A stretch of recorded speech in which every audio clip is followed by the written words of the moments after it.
Hello दोस्तों, exact mister में आप सभी का स्वागत करते हुए मैं हूं अशोक कुमार राज। और मेरे तहे दिल से आप सभी को नमस्कार, आदाब, सत श्री अकाल, राम राम। तो दोस्तों, आज की जो खास बातें हैं बाबा साईंनाथ की लीलाओं के ऊपर, तो ये बहुत ही खूबसूरत है।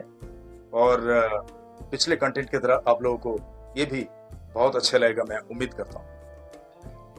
तो दोस्तों, ये जो घटना है, यानी बाबा साईंनाथ की जो लीलाएं हुई हैं जिनके साथ में, वो एक देवी जी हैं और वो है पश्चिम बंगाल के हुगली डिस्ट्रिक्ट से, जिनका नाम है जुथिका वैराग्य।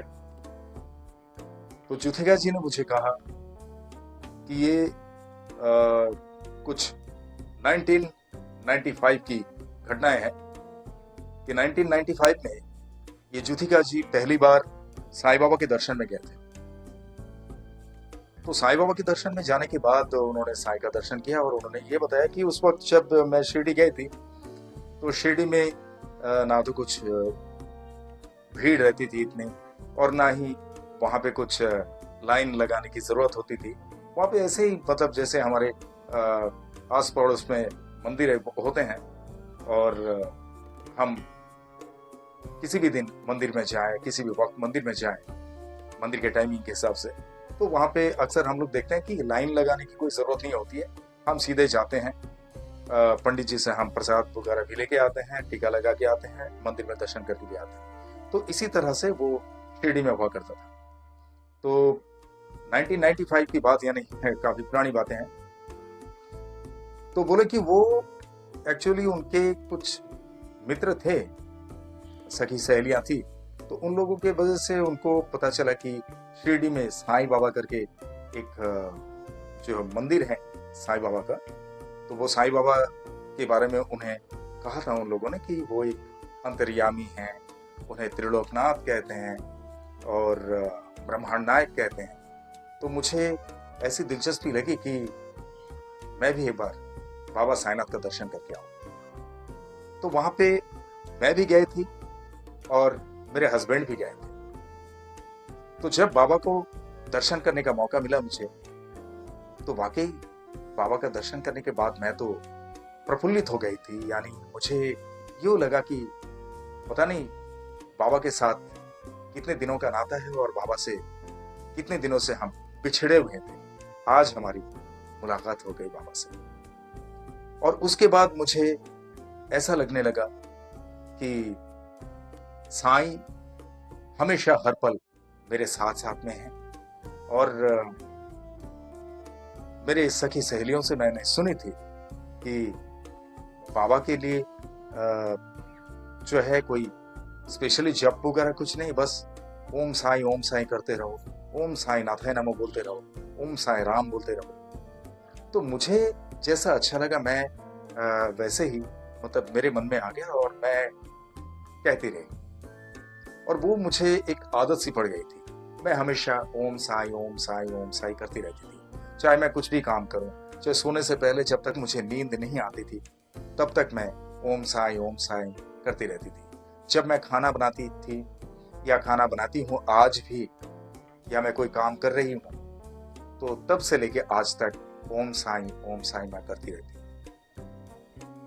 तो वाकया ऐसा हुआ कि हम लोग जब बाबा के शिरडी में बाबा के दर्शन करके आए, तो उसके बाद गांव में आने के बाद मुझे मन में ऐसा ही चलता रहा, ओम साईं। तो हमेशा हर पल हर वक्त नहाते हुए, सोते हुए, बैठते हुए मन के अंदर वो एक मंत्रोच्चारण की तरह चलता रहा। एक दिन ऐसा था कि बारिश आने वाली थी, और वैसे तो ऑलमोस्ट जुलाई अगस्त में बारिश बहुत होती है, पर ये जो घटना है ये कुछ मार्च अप्रैल की बात है, क्योंकि मई का जो महीना है, तो मई का महीना अप्रैल और मई के बीच में पश्चिम बंगाल में काल वैशाखी तूफान का डर रहता है। तो वो काल वैशाखी तूफान के डर से इन लोगों ने क्या किया, अपने घर का छावनी को सही करने लगे। तो जुथिका जी कहते हैं कि हमारा घर एक गांव देहात में था, और हमारा वो घर जो है पुराने ढांचे का एकदम, जैसे मिट्टी से बने हुए हैं, ऊपर छत पे खपरेल का छावनी। तो ये जो है आप लोग भी समझ सकते हैं कि खपरेल जो है ये बहुत पुराने घरों में आज भी कई सारे गांव में दिखते हैं, चाहे राजस्थान में हो, बिहार में हो, पश्चिम बंगाल में हो, असम में हो। तो एनीवे वो खपरेल की जो छावनी लगी हुई थी, तो उस छावनी को रिपेयरिंग करना, काल वैशाखी आने के डर से कि पहले से वो सही हुआ रहेगा, तो उसके बाद काल वैशाखी में अगर तूफान भी आए, बारिशें भी हो, तो कोई दिक्कत नहीं। और बारिश का मौसम तो सामने इंतजार कर ही रहा है, बारिश भी आने वाली। तो ऐसे में हुआ यूं कि मेरा हस्बैंड, यानी जुथिका जी कहते हैं कि मेरा हस्बैंड वो एक कंपनी में नौकरी करते थे, वो निकल गए मॉर्निंग। उसके बाद बच्चे लोग जो है स्कूल में चले गए, मैं अकेली थी घर पे, और खपरेल का रिपेयरिंग के लिए कारीगर आए हुए थे। तो उन लोग रिपेयरिंग कर रहे थे, यानी खपरेल को जो भी खराब खपरेल है उसको चेंज करना, उसको बदलना। तो काम चल ही रहा था, और मैं किचन में खाना बना रही थी। अब है तो मिट्टी का घर, लेकिन क्या है कि हमारा जो है किचन की तरफ थोड़ा सा खुला हुआ था, और वहां पे जो है मिट्टी का चूल्हा था। तो मिट्टी के चूल्हे में मैं वहीं पे खाना बनाया करती थी।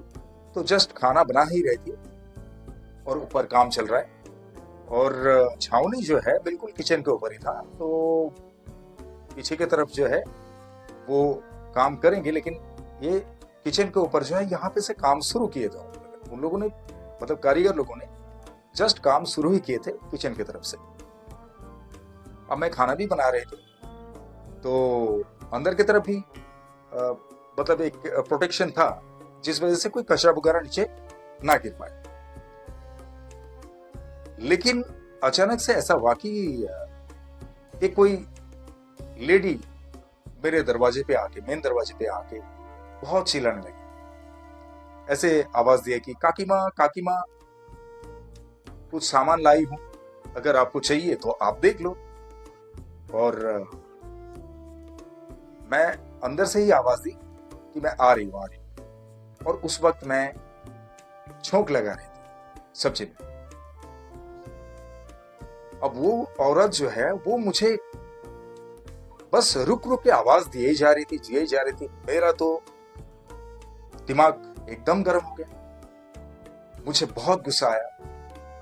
तो मैं उसके पास जैसे गई, मैं दरवाजे के बाहर, तो बोले काकी माँ मैं कुछ सामान लाई हूं, अगर आपको कुछ जरूरत पड़े तो आप ले सकते हो, देख लीजिए। तो मैंने उससे कहा कि इतनी आवाज देने की क्या जरूरत थी तुम्हें? मैंने जब अंदर से आवाज दी कि मैं आ रही हूं, मैं खाना बना रही थी, कुछ भी कर रही थी, तो इतनी एकदम तुम ऐसा लग रहे हो कि घोड़ा बांध के आए हो। तो इस तरह से मतलब जो है मेरा दिमाग गर्म हो गया। तो फिर मैं उनसे ये कहा, देखो मैं सब्जी बना रही हूं, तुम थोड़ा अगर इंतजार कर सकते हो तो मैं आ रही हूं। इतने में हुआ यूं कि पूरा छत जो है जहां पे मैं खाना बना रही थी, वहीं पे वो छत जो है खपरेल के साथ में गिर पड़ा। लेकिन वो जो कारीगर था, वो कारीगर किसी तरह से वो छलांग लगा के पीछे बाजू में उतर गया। उसको भी थोड़ी सी चोटें आई थी, लेकिन जिस जगह पे मैं खाना बना रही थी उस जगह पे एकदम पूरी तरह से ऐसा वहां पे स्थिति दिखने लगी कि अगर मैं वहां पे खड़ी रहती उस वक्त, या बैठी रहती, कुछ भी सब्जी काट रही होती, या मतलब खाना बना ही रही होती, उस वक्त खाना तो मेरा बन ही रहा था, तो हो सकता है मुझे बहुत गहरा जख्म लग सकता था। मृत्यु तो मैं नहीं कह सकता हूं कि मैं खत्म हो जाती, पर ये कहना मुश्किल है, क्योंकि खपरेल बहुत भारी होती है, वो मिट्टी से बने हुए होते हैं। खपरेल का वजन जो है उसको झेलना तो बड़ी मुश्किल है। फिर भी इस तरह से वहां पे गिरा हुआ है टूट के कि वाकई कुछ बहुत बड़ा एक हादसा होने वाला था। तो मैं जैसे इनसे बात करके जाने ही लगी थी कि मैं सब्जी बना रही हूं और सब्जी जो है, सब्जी को कंप्लीट करके मैं आती हूं, तुम रुको तब तक। जैसे ही घूम के पीछे घूम के मैं जाने लगी, उतने में धड़ाम से आवाज आई और वो गिर गया। उसके बाद मैं जाके देखी, ये तो स्थिति गंभीर हो गई। जितना भी खाना वाना बना हुआ था, चावल बन चुका था, सब्जियां बनी हुई थी और मैं तड़का भी लगा रही थी दाल में। तो ये सारा कुछ जो है, एक भी चीज इस्तेमाल करने लायक ही नहीं रहा। मैं तो घबरा गई, अब करें तो क्या करें। फिर पीछे मुड़ के आके देखी, जो हमारे कारीगर थे जो ऊपर चढ़े हुए थे, वो शांति मुद्रा में बेचारे बैठे हुए हैं। वो पैर में उनको चोट लगा था क्योंकि वहां से वो छलांग लगा दिए थे। और उनसे मैंने ये कहा कि भाई तुमको पता कैसे चला? बोला नहीं, वो एक कड़कड़ाहट की आवाज आई तो मुझे पता हो गया कि ये धंसने वाला है। तो उसी वक्त मैं यहां से छलांग लगाया और वो वहां से गिर गया। यानी हमारी छावनी जो थी उसमें कुछ और भी चीजों का बदलना जरूरी था, लेकिन हमने ध्यान नहीं दिया, तो उस जगह पे जो है वो इसीलिए धंस उतर गया।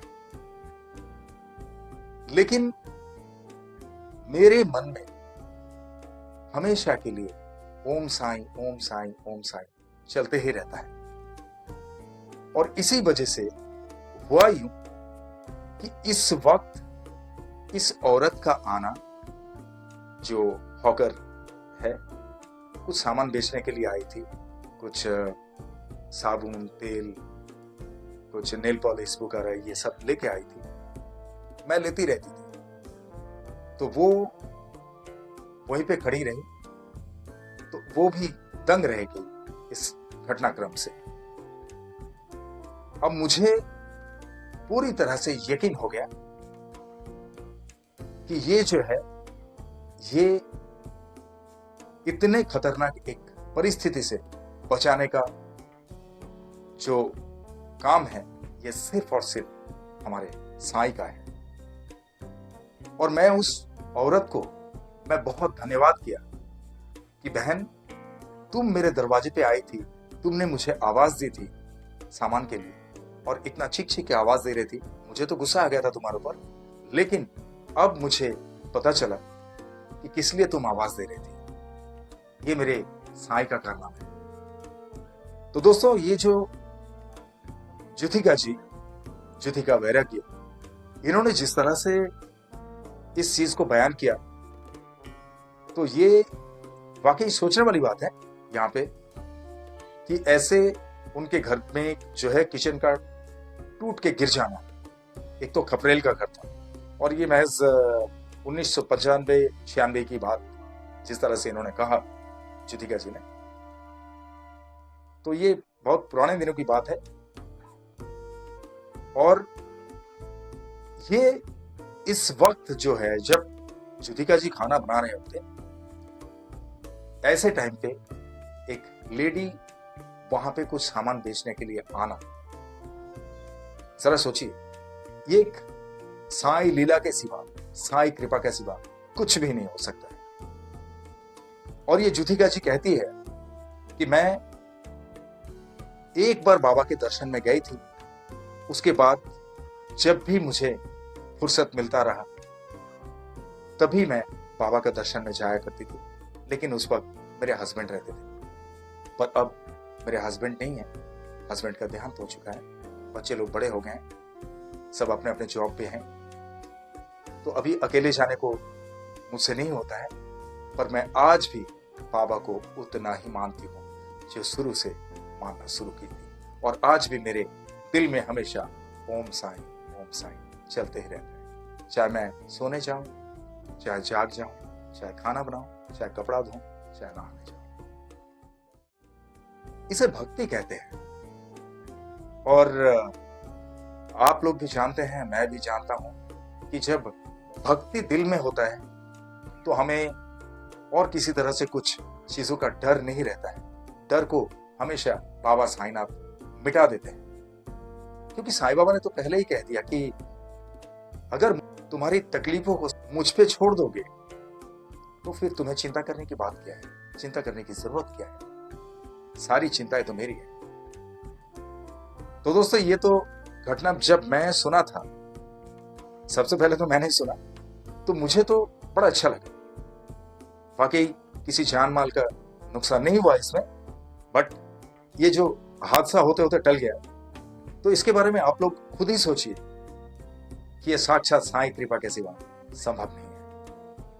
ऐसे में उस औरत का आना, उसका आवाज देना। तो एनीवे, मैं आप लोगों से भी इतना ही कहूंगा कि हमेशा दृढ़ता के साथ बाबा साईनाथ पे भक्ति रखिए, और जो कुछ भी आत्मिक तकलीफ हो वो सारा कुछ बाबा के चरणों पे छोड़ दीजिए।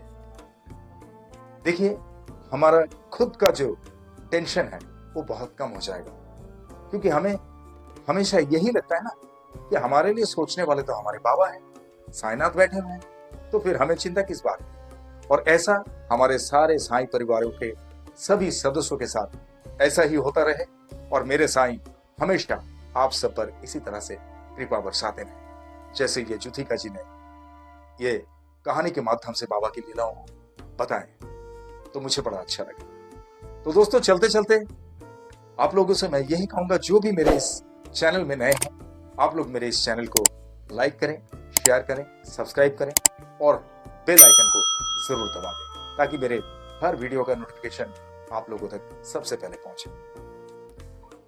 और कोई भी आप लोगों में से अगर मुझसे बाबा साईनाथ की कुछ भी लीलाएं शेयर करना चाहते हैं, बट जो ठोस लीलाएं कहते हैं ना, जैसे आपने इससे पहले भी राजस्थान का वो कहानी सुने बाबा की लीलाओं के बारे में, आज ये पश्चिम बंगाल की कहानी है जुथिका जी से, तो इस तरह की कोई भी लीलाएं आपके साथ में घटित हुई बाबा साईनाथ की, तो जरूर मुझसे संपर्क करें। और आप या तो मुझसे ऑनलाइन में भी आ सकते हैं, ऑनलाइन में विजुअल जो इंटरव्यू के लिए, या तो आप मुझे, अगर आपके साथ में जो भी घटित हुई लीला है वो मुझे बयान करेंगे, तो मेरे एग्जैक्ट मिस्ट्री के जरिए मैं सारे हमारे एग्जैक्ट मिस्ट्री के सारे सदस्य तक मैं जरूर पहुंचाऊंगा। तो चलते चलते फिर एक बार आप सबसे यही कहूंगा, बहुत ख्याल रखिए अपना, और जिस तरह से भक्ति आप लोग सभी हमारे साईं बाबा पे रखते हैं, इसी तरह से बाबा हमेशा आप सब पे कृपा बरसाते रहे। और मेरे दिल से आप सबको ढेर सारी शुभकामनाओं के साथ साथ में ओम साईं।